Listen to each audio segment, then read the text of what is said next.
ఆంధ్ర ప్రజలు కోరుతున్న అన్ని కోరికలు గౌరవ ప్రధానమంత్రి గారు తీర్చుకుంటూ వస్తున్నారు. దాంట్లో భాగంగానే ఈ ప్రాజెక్ట్ రాయలసీమకు వచ్చింది. త్వరలో కర్నూలు కూడా హైకోర్టు బెంచ్ తీసుకొస్తాం.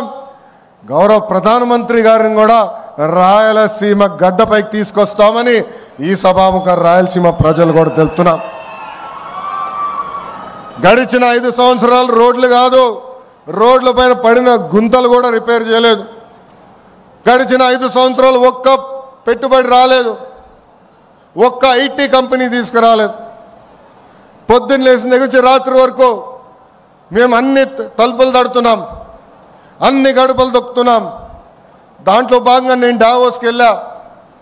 సిన్హా గారు గౌరవంగా నన్ను భోజనం పెట్టి పిలిచారు. ఆ భోజనంలో ఆయన ఒకటే చెప్పారు, గడిచిన 5 సంవత్సరాలు ఎన్ని కష్టాలు పడ్డాం, కానీ ఈసారి బాబు గారు తిరిగి వచ్చారు, నువ్వు అడుగుతున్నావు, అందుకే నేను ఆంధ్ర రాష్ట్రంలో పెట్టుబడి పెడతా, ప్రత్యేకంగా రాయలసీమ ప్రాంతంలో పెట్టుబడి పెడతానని చెప్తాం జరిగింది. సిన్హా గారినే కాదు, టాటా సన్స్ చైర్మన్ చంద్ర గారిని కూడా కలిసాం. 3 గంటల సేపు ఆయన ఆఫీస్లో నేను కూర్చుని మాట్లాడా. దాంట్లో భాగంగానే టాటా ఎనర్జీ వచ్చింది, టీసీఎస్ వచ్చింది, ఇంకా అనేక పెట్టుబడులు కూడా టాటా లాంటి సంస్థలు పెడుతున్నాయి. ఇవన్నీ మీకు ఎందుకు చెప్తున్నానంటే, ఇక్కడ చాలామంది నిరుద్యోగ యువతి యువకులు ఉన్నారు, తల్లిదండ్రులు ఉన్నారు.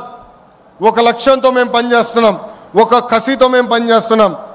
అది 20 లక్షల ఉద్యోగాలు ఆంధ్ర రాష్ట్రానికి తీసుకొచ్చేదానికి. డిఎస్సి నోటిఫికేషన్ ఇచ్చాం, 16,347 టీచర్ పోస్టులు కూడా వచ్చే నెలలో భర్తీ చేసే బాధ్యత కూడా కూటమి ప్రభుత్వం తీసుకుంటుందని ఈ సభాముఖ నిరుద్యోగ యువతి యువకులందరికీ హామీ ఇస్తూ, నాకు ఇంత అద్భుతమైన అవకాశం ఇచ్చిన మీ అందరికీ పేరు పేరున నా హృదయపూర్వక ధన్యవాదాలు తెలుపుకుంటూ, ఇలాంటి పెద్ద పరిశ్రమలు వచ్చినప్పుడు ఆహ్వానించాలి, పెట్టుబడులు పెట్టించాలి.